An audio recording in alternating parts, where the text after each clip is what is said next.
أشهد أن لا إله إلا الله وحده لا شريك له وأشهد أن محمدا عبده ورسوله أما بعد فأعوذ بالله من الشيطان الرجيم بسم الله الرحمن الرحيم الحمد لله رب العالمين الرحمن الرحيم مالك يوم الدين إياك نعبد وإياك نستعين اهدنا الصراط المستقيم صراط الذين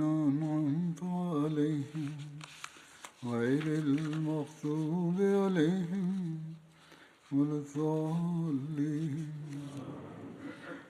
ஹுதைபியா சமாதான உடன்படிக்கை பற்றிய குறிப்பில் இன்றும் மேற்கொண்டு சில விவரங்களை எடுத்துக் கூறுவேன். சீரத் ஹாத்தமுன் நபியின் என்ற நூலில் ஹஸ்ரத் மிர்சா பஷீர் அஹமத் சாஹிப் அவர்கள் இவ்வாறு இச்சம்பவத்தை எடுத்துக் கூறியுள்ளார்கள். அன்னார் எழுதுகிறார்கள், ஒப்பந்தங்களில் சில ஓட்டைகளும் இருந்து விடுவதுண்டு. அவை சில சமயங்களில் மிகவும் முக்கியமான விளைவுகளுக்கும் காரணமாக அமைந்து விடுகின்றன. ஹுதைபியா சமாதான உடன்படிக்கையிலும் ஒரு குறைபாடு இருந்தது. அது என்னவென்றால், அதில் முஸ்லிம் ஆண்கள் திரும்பிச் செல்வது குறித்து தெளிவாக குறிப்பிடப்பட்டிருந்தது. ஆனால் இஸ்லாத்தை ஏற்றுக்கொண்டு முஸ்லிம்களுடன் வந்து சேர்கின்ற மக்கத்து பெண்களை பற்றிய எவ்வித குறிப்பும் அதில் இடம்பெறவில்லை. ஆகவே வெகு விரைவிலேயே எவ்வாறான சூழ்நிலை உருவானது என்றால், மக்கத்து காஃபிர்கள் மீது இந்த குறைபாடு தெளிவாக வெளிப்பட்டுவிட்டது. இந்த ஒப்பந்தம் ஏற்பட்டு கொஞ்ச காலம்தான் கடந்திருக்கும். மக்காவில் இருந்து சில முஸ்லிம் பெண்கள் காஃபிர்களின் கையிலிருந்து தப்பி மதினா வந்தடைந்து விட்டார்கள். அவர்களில் முதலாவதாக உம்மு குல்சூம் அவர்கள் வந்தடைந்தார்கள். இவர்கள் மக்காவை சார்ந்த வஃபாத் ஆகியிருந்த உக்பா பின் அபி முஅய்யித் என்னும் ஒரு முஷ்ரிக் தலைவரின் மகள் ஆவார்கள். மேலும் இவர்கள் தம் தாய்வழி முறைப்படி ஹசரத் உஸ்மான் பின் அஃபான் அவர்களின் சகோதரியாகவும் இருந்தார்கள். உம்மு குல்சூம் அவர்கள் மிக துணிச்சலுடன் நடந்தே மதினா வந்தடைந்து விட்டார்கள். இவ்வளோ நீண்ட பயணத்தை அப்பெண்மணி நடந்தே கடந்தார்கள். பெருமானா ஸல்லல்லாஹு அலைஹி வஸல்லம் அவர்களின் சமூகத்தில் ஆஜராகி தாம் இஸ்லாத்தை ஏற்றுக்கொண்டதை வெளிப்படுத்தினார்கள். ஆனால் அவர்களுக்கு பின்னாலேயே அவர்களின் இரு நெருங்கிய உறவினர்களும் அவர்களை பிடிப்பதற்காக வந்து சேர்ந்தார்கள். அப்பெண்மணியை திரும்ப அனுப்ப வேண்டும் என்று கோரிக்கை வைத்தார்கள். அவர்களின் வாதம் என்னவாக இருந்தது என்றால், உடன்படிக்கையில் ஆண்கள் என்ற சொல் பயன்படுத்தப்பட்டிருந்தாலும் உண்மையில் அந்த உடன்படிக்கை பொதுவானதாக உள்ளது, ஆண்கள் பெண்கள் இருவருக்கும் பொதுவானதாகும் என்றார்கள். ஆனால் உம்மு குல்சூம் அவர்களின் வாதம் என்னவாக இருந்தது என்றால், உடன்படிக்கையில் பயன்படுத்தப்பட்டுள்ள சொற்கள் மட்டுமின்றி பெண் என்பவள் ஒரு பலவீனமான படைப்பு ஆவாள். ஆண்களுக்கு எதிரில் அவளை பார்க்கும்போது அவள் கீழ்ப்படிந்த நிலையில் இருக்கிறாள். ஆகவே தம்மை திருப்பி அனுப்பிவிடுவது என்பது ஆன்மீக மரணத்தின் வாய்க்குள் தள்ளிவிடுவதற்கும் இஸ்லாத்தை விட்டு இழப்பிற்குரியவளாக ஆக்குவதற்கும் சமமாகும் என்று பெண்களின் விவகாரத்தில் விதிவிலக்கான தம் வாதத்தை எடுத்து வைத்தார்கள். ஆகவே அந்த உடன்படிக்கையில் பெண்களை விதிவிலக்காக கருதுவது என்பது உடன்படிக்கைக்கு முற்றிலும் உட்பட்டது மட்டுமின்றி அறிவுபூர்வமாகவும் நீதியின் அடிப்படையிலும் அவசியமானதாக இருந்தது. ஆகவே நியாயமான முறையிலும் நீதியின் அடிப்படையிலும் பெருமானார் ஸல்லல்லாஹு அலைஹி வஸல்லம் அவர்கள் உம்மு குல்சூம் அவர்களுக்கு சாதகமாக தீர்ப்பை கூறினார்கள். அவர்களின் உறவினர்களை திருப்பி அனுப்பிவிட்டார்கள். இறைவனும் அன்னாருடைய தீர்ப்புக்கு ஆதரவு வழங்கினான். அந்நாட்களில் ஒரு திருக்குர்ஆன் வசனம் இறங்கியது. அதன் பொருள் என்னவென்றால், ஒரு பெண் இஸ்லாத்தை ஏற்றுக்கொண்டதாக வாதம் செய்தவாறு மதீனாவுக்கு வந்தால் அவளை நன்கு பரிசோதித்து பாருங்கள். அவள் நல்லியல்பு கொண்டவள் என்றால், களப்பற்றவளாக நிரூபணமானால் அவளை காஃபிர்களின் பக்கம் ஒருபோதும் அனுப்பி வைக்க வேண்டாம். ஆனால் அவள் மனம் முடித்தவளாக இருந்தால் அவளுடைய மகரை அவளின் முஷ்ரிக் கணவனுக்கு கண்டிப்பாக செலுத்திவிடுங்கள்.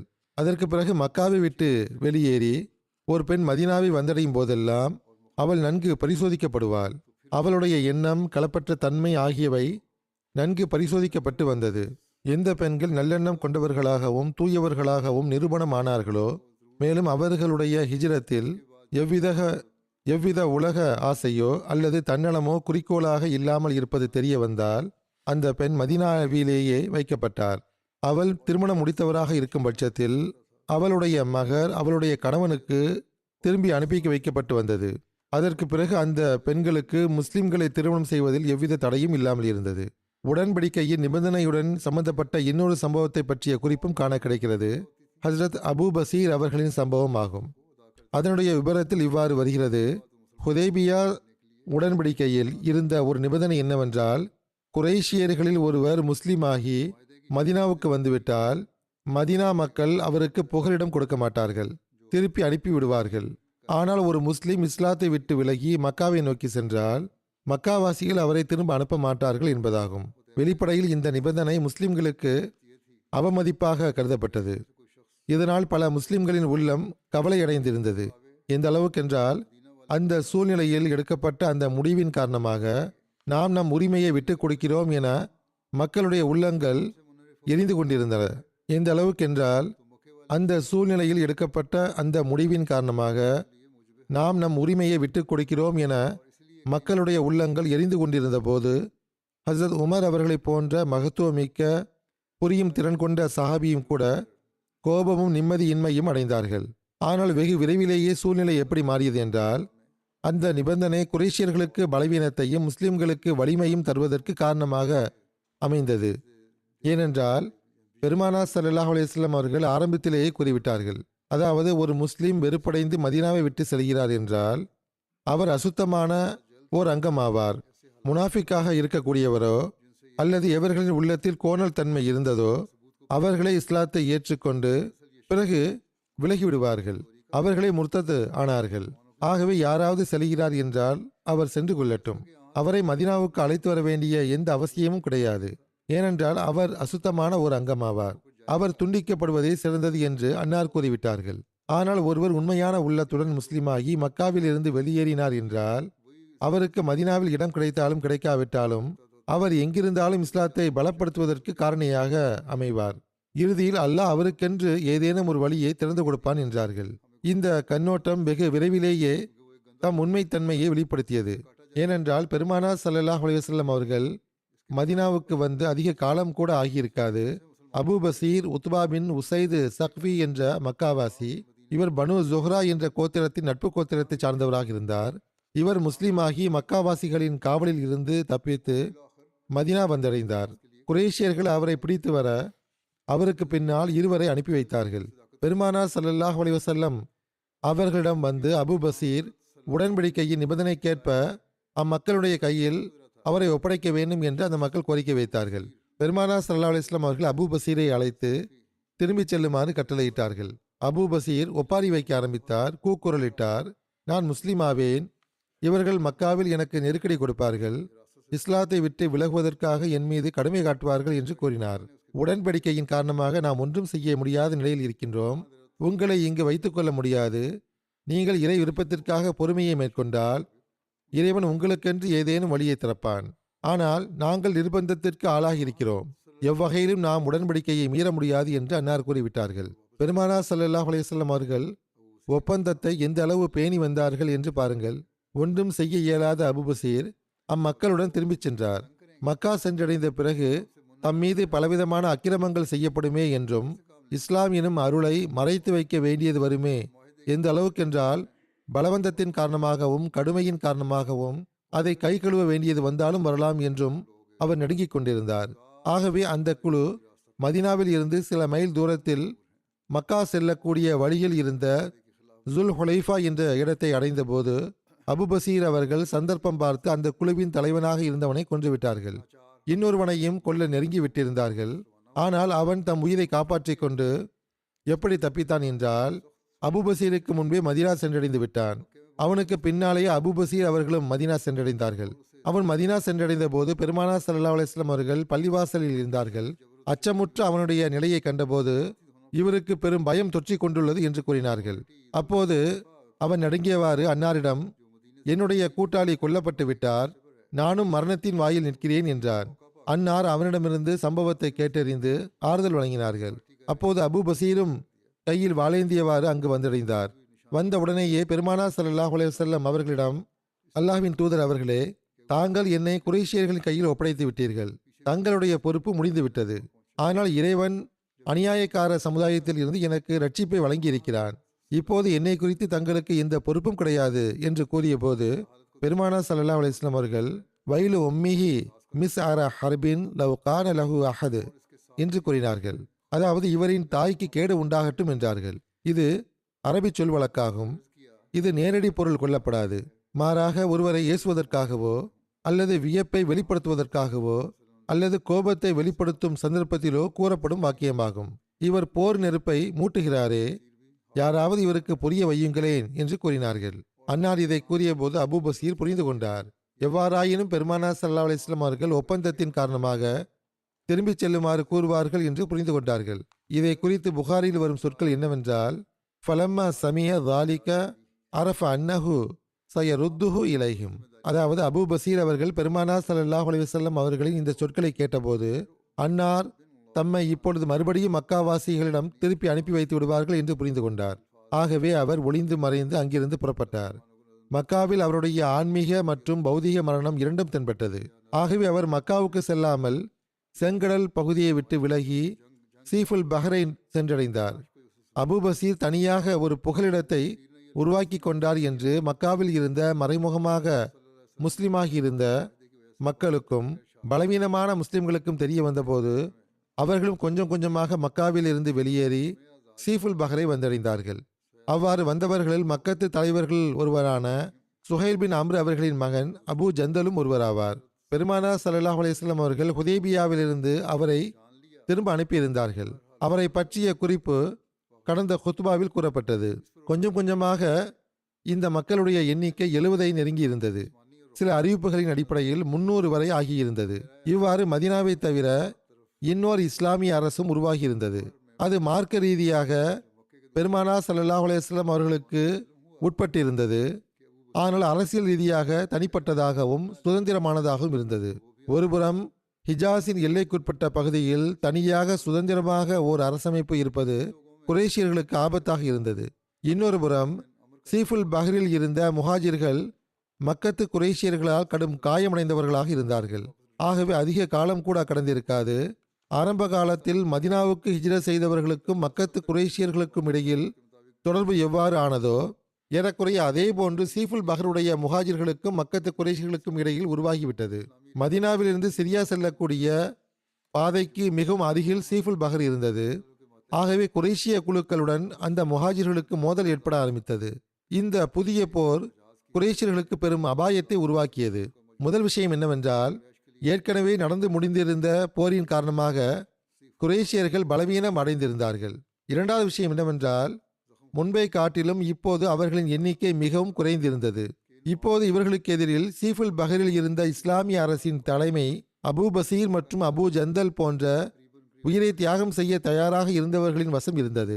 அவர்களிடத்தில் ஈமானின் புத்தம் புதிய உத்வேகமும் அவர்கள் மீது கடந்த காலத்தில் செய்யப்பட்டிருந்த அநீதியின் கசப்பான நினைவுகள் ஆகியவற்றின் காரணமாகவும் எந்த ஒரு மோதலை பற்றியும் அஞ்சாத ஆற்றல்களால் அவர்கள் நிரம்பியிருந்தார்கள். இதன் விளைவாக கொஞ்ச காலத்திலேயே குறைஷியர்கள் துணிவிழந்து விட்டார்கள். மேலும் அபூ பசீர் அவர்களுடைய குழுவின் தாக்குதல்களின் காரணமாக நெருக்கடிக்கு ஆளாகி பெருமானார் ஸல்லல்லாஹு அலைஹி வஸல்லம் அவர்களின் சமூகத்தில் தூதுவரை அனுப்பி கோரிக்கை வைத்தார்கள்.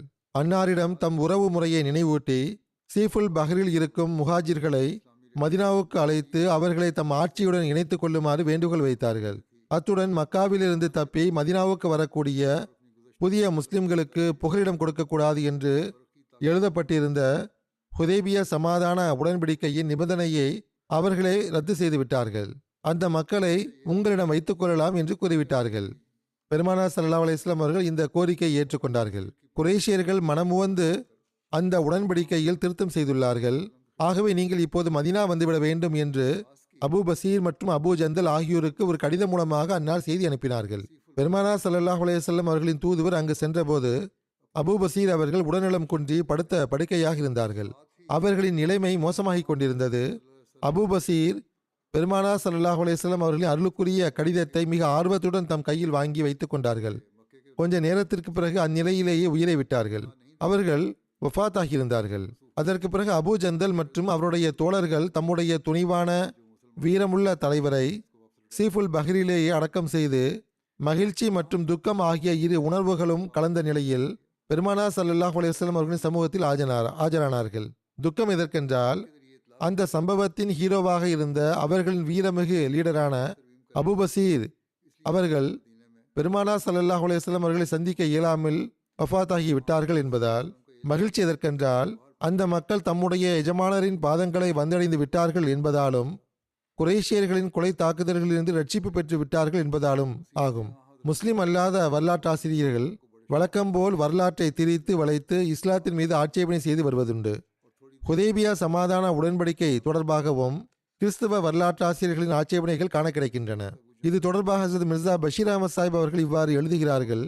பெருமானார் ஸல்லல்லாஹு அலைஹி வஸல்லம் அவர்களின் வாழ்க்கையில் நடந்த எந்த ஒரு முக்கிய சம்பவத்தை குறித்தும் கிறிஸ்தவ வரலாற்றாசிரியர்கள் ஆட்சேபனை இன்றி விட்டதாக கிடையாது. இந்த கோட்பாட்டின் கீழ்தான் ஹுதைபியா சமாதான உடன்படிக்கையும் வருகிறது. சில கூடுதல் ஆட்சேபனைகள் மற்றும் முக்கியமற்ற ஆட்சேபனைகளை தவிர்த்து நாம் பார்க்கும்போது ஹுதைபியா சமாதான உடன்படிக்கை தொடர்பாக கிறிஸ்தவ எழுத்தாளர்கள் இரு பெரும் ஆட்சேபனையை செய்துள்ளதை பார்க்க முடிகிறது. முதலாவது, பெருமானார் ஸல்லல்லாஹு அலைஹி வஸல்லம் அவர்கள் ஹுதைபியா சமாதான உடன்படிக்கையின் நிபந்தனைகளிலிருந்து பெண்களை விதிவிலக்காக ஆக்கி கொண்டது ஒப்பந்தத்தின் நிபந்தனைகளின் ஒளியில் ஆகுமானது கிடையாது என்று கூறப்படுகின்றது. ஏனென்றால் ஒப்பந்தத்தின் சொற்கள் பொதுவானதாக இருந்தது. அதில் ஆண்கள் பெண்கள் அனைவரும் வருவார்கள். இரண்டாவது ஆட்சேபனை என்னவென்றால், அபூ பசீர் அவர்களின் சம்பவத்தில் பெருமானார் ஸல்லல்லாஹு அலைஹி வஸல்லம் அவர்கள் உடன்படிக்கையின் ஆன்மாவை முறித்து விட்டார்கள். இன்னும் கூறுவதென்றால், பெருமானார் ஸல்லல்லாஹு அலைஹி வஸல்லம் அவர்கள் அபூ பசீரிடம் சூசகமாக, நீங்கள் மக்காவுக்கு திரும்பிச் செல்லாமல் ஒரு தனி கூட்டத்தை உருவாக்கி செயல்படுமாறு வழிகாட்டினார்கள். இது அந்த ஒப்பந்தத்திற்கு மாற்றமானது ஆகும் என்று கூறப்படுகின்றது. இந்த ஆட்சேபனைகளுக்கான பதில் தொடர்பாக நினைவில் வைக்க வேண்டிய முதல் விஷயம் என்னவென்றால், இந்த உடன்படிக்கை மக்கத்து குறைஷியர்களுடன் செய்யப்பட்டிருந்தது. மக்கத்து குறைஷியர்கள் எப்படிப்பட்டவர்கள் என்றால், அவர்கள் இஸ்லாத்தின் ஆரம்பம் முதலேயே பெருமானார் ஸல்லல்லாஹு அலைஹி வஸல்லம் அவர்களுக்கு எதிராக மும்முரமாக செயல்பட்டு கொண்டிருந்தார்கள். உடன்படிக்கை எழுதப்பட்டிருக்கும் போதும் கூட அவர்களின் பிரதிநிதிகள் சின்ன சின்ன விஷயங்களிலும் கூட பெருமானார் ஸல்லல்லாஹு அலைஹி வஸல்லம் அவர்களை மட்டம் தட்டி கொண்டிருந்ததை நாம் பார்த்தோம். எவ்வாறு இருப்பினும் ஒவ்வொரு விஷயத்திலும் ஆட்சேபனை செய்வதும் ஏளனம் செய்வதும் அந்த சமுதாயத்தின் வழக்கமாக இருந்தது. தொலைதூரத்தில் வசிக்கின்ற அந்நிய சமுதாயமாக அவர்கள் இருக்கவில்லை. மாறாக பெருமானார் ஸல்லல்லாஹு அலைஹி வஸல்லம் அவர்களின் சமுதாயமாகத்தான் அவர்கள் இருந்தார்கள். அனைத்து சூழ்நிலைகளை பற்றியும் அவர்கள் முழுமையாக அறிந்திருந்தார்கள். உடன்படிக்கை குறைஷியர்களுடன் செய்யப்பட்டிருந்தது. அவர்கள் அந்நியர்கள் ஒன்றும் கிடையாது. பெருமானார் ஸல்லல்லாஹு அலைஹி வஸல்லம் அவர்களின் சமுதாயத்து மக்கள் ஆவார்கள். ஒவ்வொரு விஷயத்தை பற்றியும் அவர்கள் அறிந்திருந்தார்கள். மிகவும் விளக்கமாக அவர்கள் நிபந்தனைகளை வகுத்தார்கள். ஆகவே ஆண்கள் பெண்கள் இருவரையும் குறிக்கும் என்று கூறுவது சரியல்ல. ஆண்கள் பெண்கள் இருவரையும் குறிக்குமா குறிக்காதா என்பது அவர்களுக்கும் தெரியும். அத்துடன் உடன்படிக்கையினுடைய நிபந்தனைகளின் அனைத்து விபரமும் அவற்றின் முழுமையான பின்னணியும் அவர்களின் கண்களுக்கு முன்னால் இருந்தது. ஆகவே எவர்களுடன் ஒப்பந்தம் செய்யப்பட்டதோ அவர்கள் மக்கத்து குறைஷியர்கள் ஆவார்கள். அவர்கள் பெருமானார் ஸல்லல்லாஹு அலைஹி வஸல்லம் அவர்களின் இந்த நடவடிக்கை தொடர்பாக எவ்வித ஆட்சேபனையும் செய்யாதிருக்கும் போது, ஒப்பந்தத்திற்கு எதிராக இதை கருதாமல் அவர்கள் இருக்கும்போது, 1300 ஆண்டுகளுக்கு பின்னால் வந்தவர்களின் பார்வையிலோ பல நுணுக்கமான விவரங்கள் மறைந்திருக்கும் போது, அத்துடன் அந்த ஒப்பந்தத்தின் பின்னணியை குறித்தும் பின்னால் வந்த இவர்களுக்கு முழுமையான அறிவும் இல்லாமல் இருக்கும்போது, இவர்களுக்கு ஆட்சேபனைக்கான உரிமை எங்கிருந்து கிடைத்தது? அந்த முஷ்ரிக்குகளே ஆட்சேபனை செய்யாத போது இஸ்லாத்தின் மீது ஆட்சேபனை செய்யும் இன்றைய காலத்து மேற்கத்தைய வரலாற்றாசிரியர்கள் அதை பற்றி ஆட்சேபனை செய்கிறார்கள். இது எப்படிப்பட்ட விஷயம் என்றால், வாதி சோம்பேறி, சாட்சி சுறுசுறுப்பு என்று கூறுவது போல் உள்ளது. அதாவது சம்பந்தப்பட்டவர் அக்கறை காட்டாமல் இருக்கும்போது சம்பந்தப்படாதவர் ஆர்வமாக இருப்பது போல் உள்ளது. எவர்களுடன் இந்த முழு சம்பவம் நடந்ததோ அவர்களோ இதை சரி என்று ஒப்புக்கொண்டு அமைதியாக இருந்தார்கள். ஆனால் 1300 ஆண்டுகளுக்கு பிறகு வரக்கூடியவர்கள் இதை ஆரவாரம் செய்வது போல் உள்ளது. திருக்குரான், ஹதீஸ் மற்றும் அரேபிய வரலாறு ஆகியவை மக்கத்து காஃபிர்களும் அரேபியாவின் இதர காஃபிர்களும் பெருமானார் ஸல்லல்லாஹு அலைஹி வஸல்லம் அவர்கள் மற்றும் இஸ்லாத்திற்கு எதிராக செய்த ஆட்சேபனைகளால் நிரம்பி காணப்படும் போது, முஸ்லிம்கள் ஹுதைபியா சமாதான உடன்படிக்கைக்கு எதிராக நடந்து கொண்டார்கள் என்று எங்குமே அதில் குறிப்பிடப்படவில்லையே. ஒரு நீண்ட காலம் வரை எவருமே இவ்வாறு ஆட்சேபனை செய்யவில்லையே. ஆட்சேபனை செய்ய வேண்டும் என்று இன்றுதான் இவர்களுக்கு தெரிய வந்ததா? அது மட்டுமின்றி இந்த பின்வரும் வலுவான சாட்சியின் மூலமாகவும் நிரூபணமாவது என்னவென்றால், ஹுதைபியா சமாதான உடன்படிக்கைக்கு பிறகு பெருமானார் ஸல்லல்லாஹு அலைஹி வஸல்லம் அவர்கள் ரோமானிய கைசர் மன்னருக்கு தப்லீக் கடிதம் எழுதிய போது அந்நேரத்தில் மக்கத்து தலைவரான அபு சுஃபியான் பின் ஹர்ப் அவர்களும் தற்செயலாக சிரியாவுக்கு சென்றிருந்தார். ரோமானிய பேரரசனான ஹெராக்கிலியஸ் தம் அரசவைக்கு அவரை வரவழைத்து பெருமானார் ஸல்லல்லாஹு அலைஹி வஸல்லம் அவர்களை குறித்து சில கேள்விகளை கேட்டார். அதில் ஒரு கேள்வி, சமுதாயத்தின் அந்த நபித்துவவாதி எப்போதாவது ஏதேனும் வாக்குறுதியை மீறி இருக்கிறாரா என்பதும் ஆகும். நிராகரிப்பவர்களுக்கு தலைவராகவும் இஸ்லாத்தின் கடும் எதிரியாகவும் இருந்த அபு சுஃபியான் அவர்கள் இந்த கேள்விக்கு பதிலளிக்கும் போது என்ன சொற்களை கூறினாரோ அதில் முஹம்மது ஸல்லல்லாஹு அலைஹி வஸல்லம் அவர்கள் எப்பொழுதும் உடன்படிக்கையை மீறியது கிடையாது. ஆனால் இப்பொழுது நாங்கள் அவருடன் ஓர் உடன்படிக்கை செய்துள்ளோம். அந்த உடன்படிக்கையின் காலக்கெடுவுக்குள் அவர் எவ்வாறு நடந்து கொள்வார் என்று தெரியாது என்று மட்டுமே கூறினார். அபு சுஃபியான் கூறுகிறார், அந்த முழு கலந்துரையாடலிலும் பெருமானார் ஸல்லல்லாஹு அலைஹி வஸல்லம் அவர்களுக்கு எதிராக ஹெராக்கிலியஸ் அரசனுடைய உள்ளத்தில் சந்தேகத்தை ஏற்படுத்தும் வகையில் இந்த விஷயத்தை தவிர வேறு எதையும் என்னால் கூற முடியவில்லை. அபு சுஃபியான் மற்றும் ஹெராக்கிலியஸுக்கு இடையில் நிகழ்ந்த இந்த உரையாடல் ஹுதைபியா சமாதான உடன்படிக்கைக்கு பிறகு உடனே நடந்த சம்பவம் ஒன்றும் கிடையாது. மாறாக பெருமானார் ஸல்லல்லாஹு அலைஹி வஸல்லம் அவர்கள் சார்பாக ஹெராக்லியஸ் மன்னன் பெயரில் ஒரு தப்லீக் கடிதம் ஆயத்தம் செய்யப்பட்டு அனுப்பப்படுதல், பிறகு அந்த கடிதம் ஹெராக்லியஸ் வரை சென்றடைதல், பிறகு ஹெராக்லியஸ் சார்பாக அரசவை கூட்டப்படுதல், அபு சுஃபியான் அவர்களை தேடிப்பிடித்து தம் அரசவைக்கு வரவழைத்தல் போன்ற விஷயங்களுக்கு கண்டிப்பாக போதிய காலம் எடுத்திருக்கும். ஏனென்றால் அக்காலத்தில் பயணமும் எளிதானதாக இருக்கவில்லை. இந்த இடைப்பட்ட காலத்தில் அபு பசீர் அவர்கள் மதீனாவுக்கு தப்பி ஓடி வந்தது, உம்மு குல்சூம் போன்ற முஸ்லிம் பெண்கள் மக்காவிலிருந்து தப்பி வந்து மதீனா வந்தடைந்த நிகழ்வுகளும் நடந்திருக்கக்கூடிய சாத்தியங்கள் உள்ளன. எனவேதான் அனைத்து வரலாற்றாசிரியர்களும் அபு பசீர் மற்றும் உம்மு குல்சூம் ஆகியோரின் சம்பவங்களை முன்பு நிகழ்ந்ததாகவும் ரோமானிய கைசருடைய கடித சம்பவத்தை பிறகு நிகழ்ந்ததாகவும் எடுத்துரைத்துள்ளார்கள். ஆனால் அவ்வாறிருந்தும் அபு சுஃபியான் ஹெராக்லியஸ் மன்னனுடைய அரசவையில் பெருமானார் ஸல்லல்லாஹு அலைஹி வஸல்லம் அவர்களுக்கு எதிராக இவர் உடன்படிக்கையை மீறினார் என்ற குற்றச்சாட்டை எடுத்து வைக்க முடியவில்லை. ஆனால் ஏதாவது வாய்ப்பு கிடைத்தால் அதை விட்டுவிடக்கூடாது என்றும் அவர் விரும்பியதை அவருடைய சொற்கள் வெளிப்படுத்துகின்றன. ஆனால் 1300 ஆண்டுகளுக்கு பிறகு வரக்கூடிய மதிப்பீட்டாளர்கள் பெருமானார் ஸல்லல்லாஹு அலைஹி வஸல்லம் அவர்கள் மீது அன்னார் உடன்படிக்கையை மீறினார்கள் என்று ஆட்சேபனை செய்யும் போது அவர்கள் கொஞ்சம் கூட இரையச்சம் இல்லாமல் நடந்து கொள்கிறார்கள். இவர்கள் மீது பெரும் பரிதாபமே. பிறகு இந்த ஆட்சேபனைகளின் விளக்கத்திற்குள் நாம் செல்வோம் என்றால் அதன் பலவீனம் இன்னும் அதிகமாக வெளிப்படுவதை நாம் காண முடியும். உதாரணமாக முதல் ஆட்சேபனை என்னவென்றால், ஆணும் பெண்ணும் இருவருமே அந்த உடன்படிக்கையின் சொற்களுக்கு உட்பட்டவர்கள் என்றும், ஆனால் பெருமானார் ஸல்லல்லாஹு அலைஹி வஸல்லம் அவர்கள் கட்டாயப்படுத்தி பெண்களை விதிவிலக்காக ஆக்கிவிட்டார்கள் என்றும் கூறப்படுவது. ஏற்கனவே நாம் கூறியது போன்று இந்த ஆட்சேபனை முற்றிலும் தவறானதும் அடிப்படையற்றதும் ஆகும். ஏனென்றால் சரியான அறிவிப்புகளில் எடுத்துரைக்கப்பட்ட உடன்படிக்கையின் சொற்கள் மிக தெளிவாக கூறுவது என்னவென்றால், நிபந்தனையின் சொற்கள் ஆண்களை மட்டுமே குறிக்குமே என்று ஆண்கள் பெண்கள் இருவரையும் குறிக்காது. ஏற்கனவே நாம் கூறியது போன்று சஹி புகாரியில் உடன்படிக்கையின் சொற்கள் எடுத்துரைக்கப்பட்டுள்ளது. அதில் வருகிறது, லா யதீக மின்னா ரஜுல் வயின் கான அலா தீனிக இல்லா ரதத்தஹு இலைனா. அதாவது எங்களில் இருந்து எந்த ஒரு ஆணும் உங்களிடம் வந்தாலும் அவர் முஸ்லீமாக இருந்தாலும் நீங்கள் அவரை எங்கள் பக்கம் திருப்பி அனுப்பி வைக்க வேண்டும். இவ்வாறு தெளிவாகவும் சந்தேகத்திற்கிடமின்றியும் சொற்கள் இருந்தும் கூட உடன்படிக்கையில் எழுதப்பட்ட சொல் ஆண் பெண் இருவரையும் குறிக்கும் என்று ஆட்சேபனை செய்வது அநீதி மட்டுமின்றி மிகவும் அதிகபட்ச மோசடியும் ஆகும். வரலாற்றின் சில அறிவிப்புகளில் உடன்படிக்கை வாசகத்தில் ரஜுல், அதாவது ஆண்கள் என்ற சொல் குறிப்பிடப்படவில்லை. மாறாக பொதுவான சொல்தான் குறிப்பிடப்பட்டுள்ளது. அது ஆண் பெண் ஆகிய இருவரையும் குறிக்கும் என்று கூறப்படும் என்றால் இதற்கான பதில் என்னவென்றால், முதல் விஷயம், வலுவான அறிவிப்புகளுக்கே முன்னுரிமை இருப்பதாக நாம் கருதுவோம். சஹீஹான அறிவிப்புகளில் ரஜுல் ஆண்கள் என்ற சொல் வரும்போது அந்த சொல்லேயே சரியானதாக கருத வேண்டிய அவசியம் ஏற்படுகிறது. அது மட்டுமின்றி வரலாற்று அறிவிப்புகளில் வருகின்ற சொற்களை பார்க்கும்போது அவை நாம் எடுத்துரைத்த விளக்கத்திற்கு வலு சேர்ப்பதை நாம் காண முடிகிறது. உதாரணமாக மிக பிரபலியமான மிகவும் அறியப்படுகின்ற வரலாற்று நூலான சீரத் இப்னு ஹஷாமில் மன் அத்தா முஹம்மதன் மின் குரைஷின் பிகைரி இதனின் வலியிஹி ரத்தஹு அலேஹிம் என்ற சொற்கள் இடம்பெற்றுள்ளன. அதாவது எவர் குரைஷியிடமிருந்து முஹம்மது ஸல்லல்லாஹு அலைஹி வஸல்லம் இடத்தில் தமது காப்பாளரின் அனுமதி இல்லாமல் செல்வாரோ அவர் குரைஷியர்களின் பக்கம் திருப்பி அனுப்பி வைக்கப்பட வேண்டும் என்பதாகும். இந்த அரபி சொற்களில் ஆண் என்ற சொல் வெளிப்படையாக எடுத்துரைக்கப்படவில்லை என்றாலும் அரபி மொழியை பற்றி ஆரம்ப அறிவை கொண்டவருக்கும் கூட அரபி மொழியில் மற்ற மொழிகளைப் போன்று அல்லாமல் ஆண் பெண் என்று இருவருக்கும் தனித்தனியான சொற்றொடரும் குறிச்சொற்களும் பயன்படுத்தப்படுவதை அறிவார். மேற்கூறப்பட்ட வாக்கியத்தின் ஆரம்பம் முதல் இறுதி வரை ஆண்களுக்கான சொற்றொடரும் ஆண்களுக்கான குறிச்சொற்களும் பயன்படுத்தப்பட்டுள்ளன.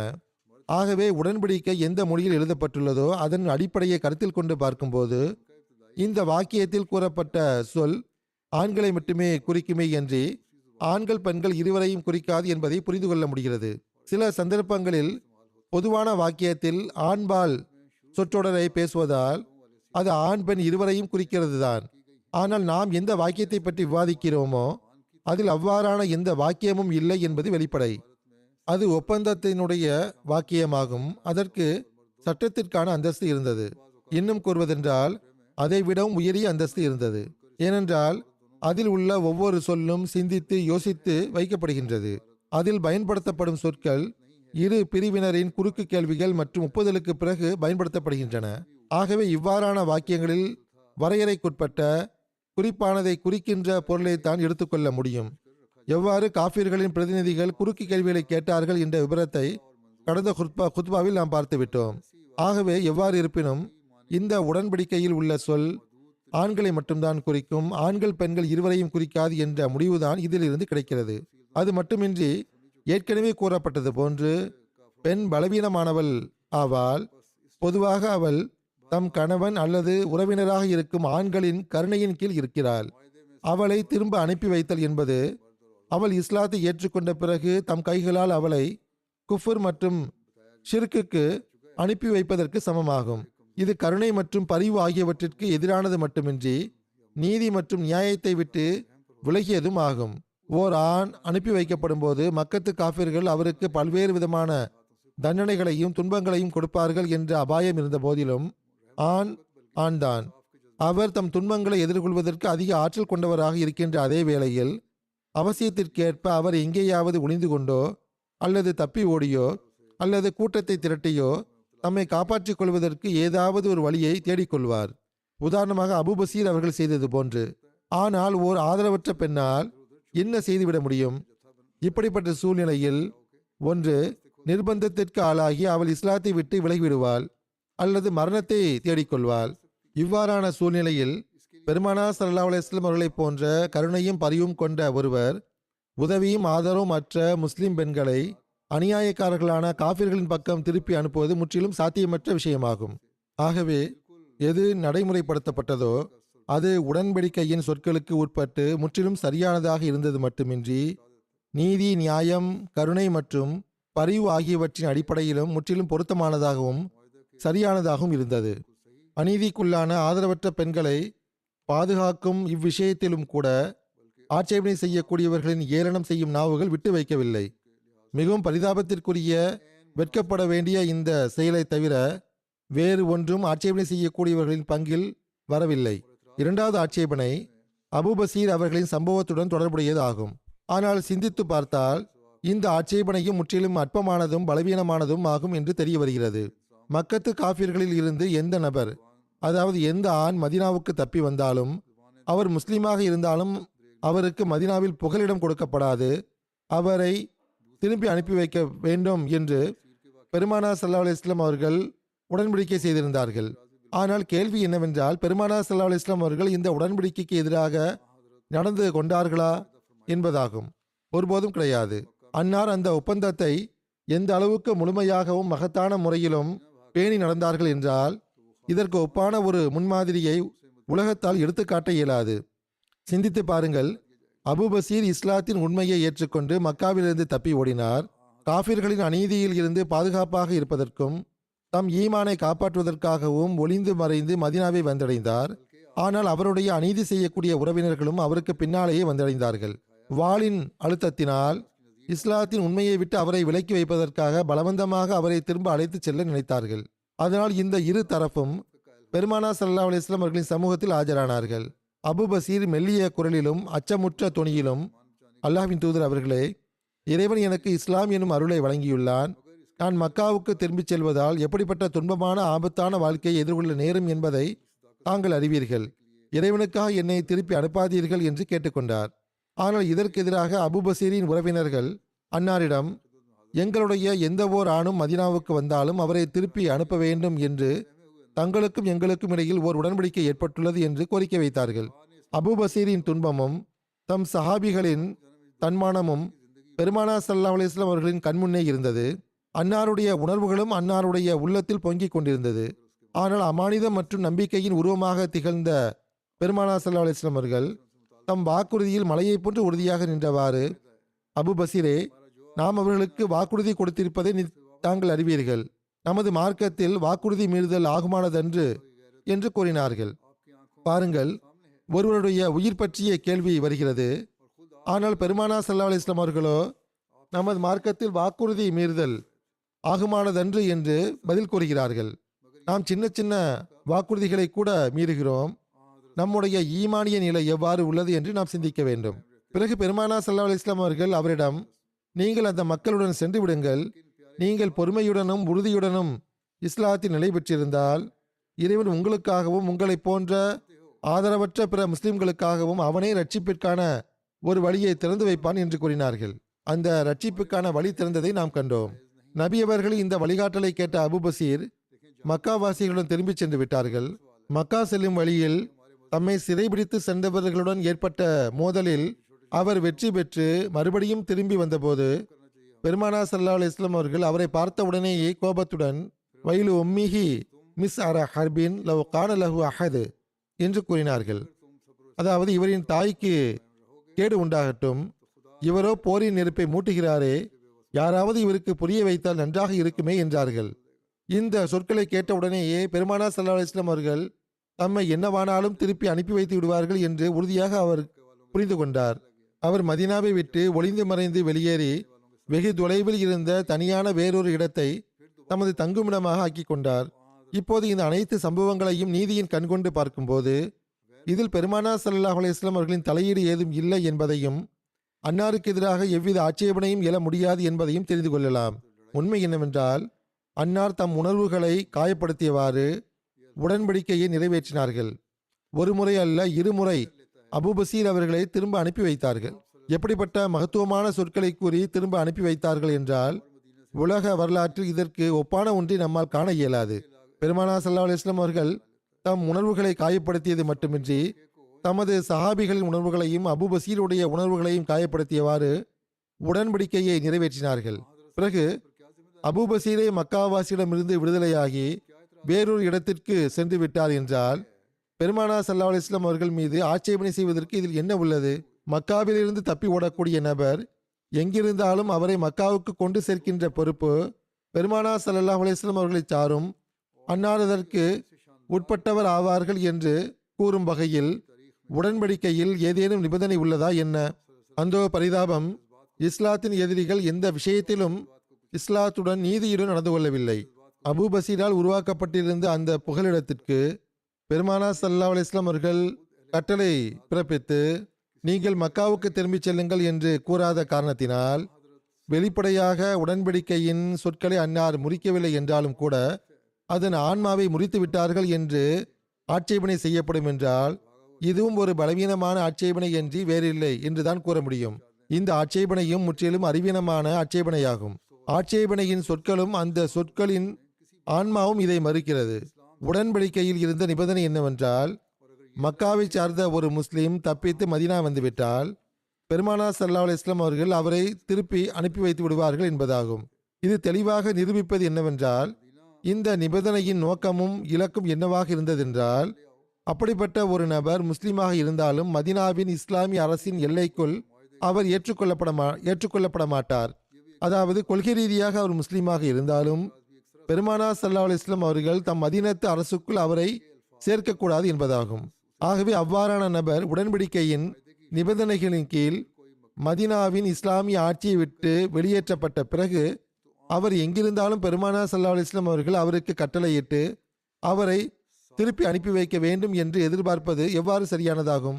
பெருமானார் ஸல்லல்லாஹு அலைஹி வஸல்லம் அவர்கள் அப்படிப்பட்ட ஒரு நபரை மதீனாவில் வைத்துக் கொள்கிறார் என்றால் அன்னார் மீது ஆட்சேபனை எழ முடியும்.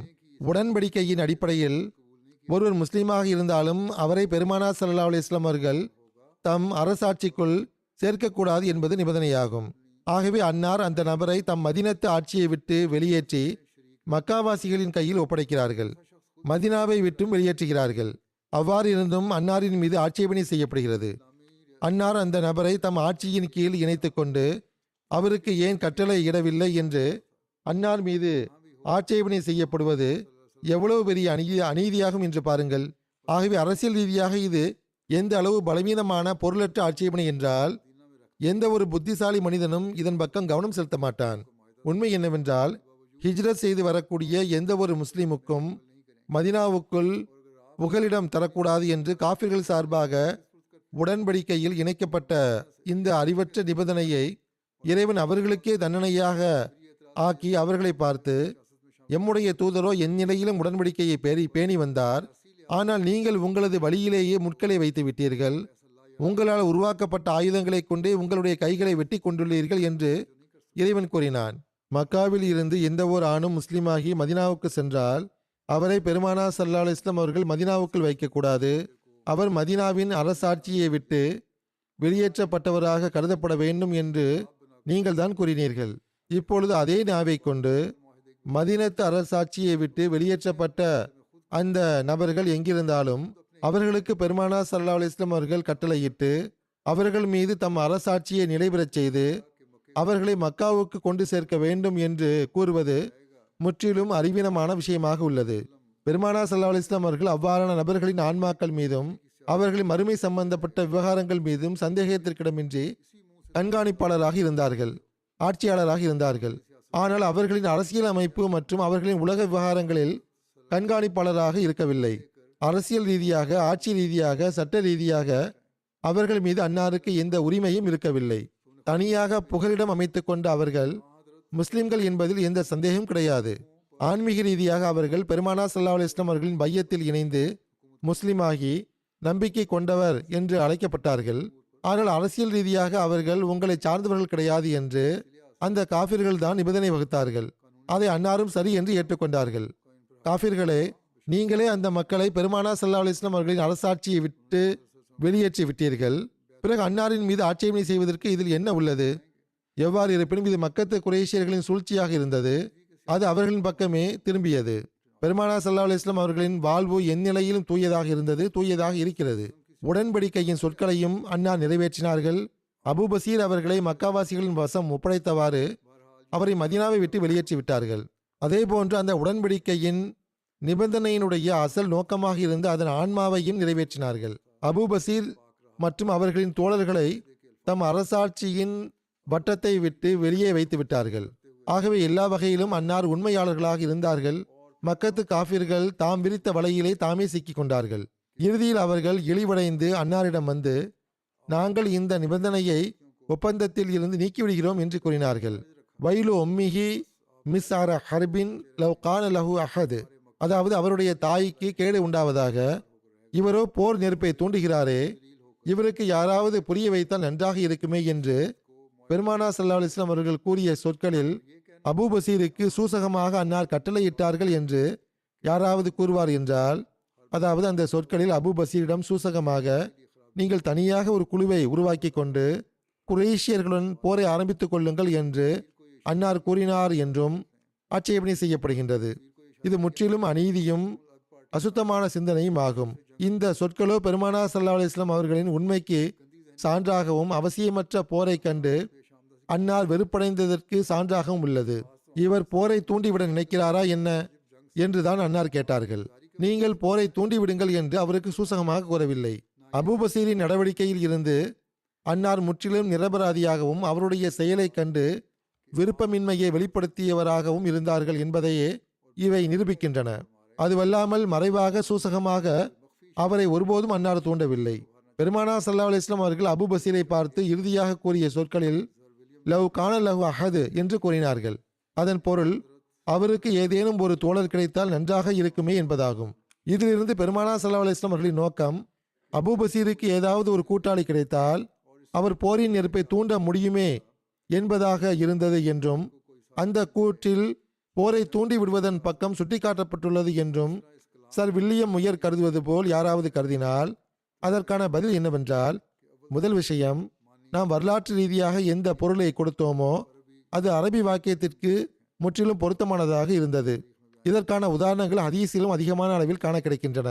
அது மட்டுமின்றி சர் வில்லியம் உயர் அவர்கள் எந்த பொருளை கொடுக்கிறாரோ அந்த பொருளை ஒரு வாதத்திற்காக நாம் ஏற்றுக்கொண்டாலும் வாக்கியத்தின் முன்பின் உள்ள சொற்றொடர்களை கருத்தில் கொண்டு பார்க்கும்போது அதற்கான பொருள் எவ்வாறு அமைய வேண்டும் என்றால், அபூபசீருக்கு அவருடைய சிந்தனைக்கு ஏற்ற தோழர் கிடைத்துவிட்டால் அவர் போர் நெருப்பை தூண்டி விட்டு விடுவாரே. ஆனால் மதீனாவில் அவ்வாறான தோழர் எவரும் கிடையாது. இறைவனுக்கு நன்றி என்பதே அதன் பொருளாகும். அவருக்கு உதவி செய்யக்கூடிய வகையில் அவருடைய சிந்தனையை ஏற்ற எவரும் நம்மிடம் இல்லை. அது நல்லதே என்பதுதான் அதனுடைய பொருளாகும். ஆகவே பெருமானார் ஸல்லல்லாஹு அலைஹி வஸல்லம் அவர்களின் நோக்கம் அபூ பசீருக்கு கண்டனம் தெரிவிப்பதாக இருந்ததை அன்றி போரை தூண்டுவதாக இருக்கவில்லை என்பதற்கு அந்த சொற்றொடரின் முன்பின் சொற்களும் அதனுடைய ஆரம்ப வரிகளும் அதற்கு போதுமான சான்றாக இருக்கின்றன. இன்ன நபருடைய தாய்க்கு கேடு உண்டாகட்டும், அந்த நபரோ போரின் நெருப்பை தூண்டுகிறாரே என்று தம் கூற்றை கோபத்துடனும் கண்டனத்துடனும் ஆரம்பிக்கின்ற ஒருவர் அதற்கு பிறகு எல்லாம் சரிதான், நீங்கள் போர் நெருப்பை தூண்டிவிட்டுக் கொள்ளுங்கள் என்ற சொற்களை கூறுவாரா என்ன? ஆட்சேபனை செய்ய வேண்டும் என்ற ஆர்வத்தில் அறிவை கை நழுவ விட்டுவிடக்கூடாது. மேற்கத்திய வரலாற்று ஆசிரியர்கள் படித்தவர்களாக இருப்பதாக வெளிப்படையில் தம்மை கூறிக்கொள்கிறார்கள். ஆனால் பெருமானார் ஸல்லல்லாஹு அலைஹி வஸல்லம் அவர்களை பற்றி பேச்சு வரும்போதோ இஸ்லாத்தின் வரலாற்றை பற்றி பேச்சு வரும்போது அறிவீனமான பேச்சுக்களை பேச ஆரம்பித்து விடுகிறார்கள். இவை அனைத்தையும் விட மிக பெரும் விஷயம் என்னவென்றால், பெருமானார் ஸல்லல்லாஹு அலைஹி வஸல்லம் அவர்களின் சொற்கள் அபு பசீர் மீது எவ்வாறான தாக்கத்தை ஏற்படுத்தியது என்பதாகும். அதற்கு அபு பசீர் என்ன பொருள் எடுத்துக்கொண்டார் என்பதாகும். ஆகவே அதை குறித்து அதே அறிவிப்பில் இவ்வாறு வருகிறது, ஃபலம்மா சமிய தாலிக அரஃப அன்னஹு சயருத்துஹு இலைஹிம். அதாவது அபு பசீர் பெருமானார் ஸல்லல்லாஹு அலைஹி வஸல்லம் அவர்களின் இந்த சொற்களை கேட்டபோது அன்னார் தம்மை இப்பொழுது மறுபடியும் மக்காவாசிகளிடம் திருப்பி அனுப்பி வைத்து விடுவார்கள் என்று அவர் புரிந்து கொண்டார். ஆகவே அவர் ஒளிந்து மறைந்து அங்கிருந்து வெளியேறிவிட்டார். அந்தோ பரிதாபம், எந்த நபரை பார்த்து இந்த சொற்கள் கூறப்பட்டதோ அதற்கு அவர் பெருமானார் ஸல்லல்லாஹு அலைஹி வஸல்லம் அவர்கள் தம் செயலை விரும்பவில்லை என்றும் அன்னார் தம்மை மக்காவை நோக்கி திரும்ப அனுப்பி வைத்து விடுவார்கள் என்றும் பொருள் கொண்டுள்ளார். ஆனால் 1300 ஆண்டுகளுக்கு பிறகு வந்த கருணை உள்ளம் கொண்ட ஆட்சேபனை செய்யக்கூடிய இவர்கள் இதற்கு பொருள் கொடுக்கும்போது முஹம்மது ஸல்லல்லாஹு அலைஹி வஸல்லம் அவர்கள் அபு பசீரிடம் தனி குழுவை உருவாக்கி போர் செய்யும்படி தூண்டிவிட்டார்கள் என்று கூறுவது எந்த அளவு மத துவேஷம் என பாருங்கள். அநீதிக்கும் ஒரு எல்லை இருக்க வேண்டும். நீதியை நிலைநாட்டுவதாக வாதிப்பவர்களின் இந்த இரட்டை வேட நிலைதான் எப்பொழுதுமே உலகில் குழப்பத்தை ஏற்படுத்தி இருக்கிறது. தற்காலத்திலும் இதே குழப்பங்கள் தான் நிகழ்ந்து கொண்டிருக்கின்றன. அல்லாஹ் இன்றும் உலகத்திற்கு குறிப்பாக முஸ்லிம்களுக்கு அறிவை வழங்குவானாக, தஜ்ஜாலிய குழப்பங்களில் இருந்தும் காப்பாற்றுவானாக.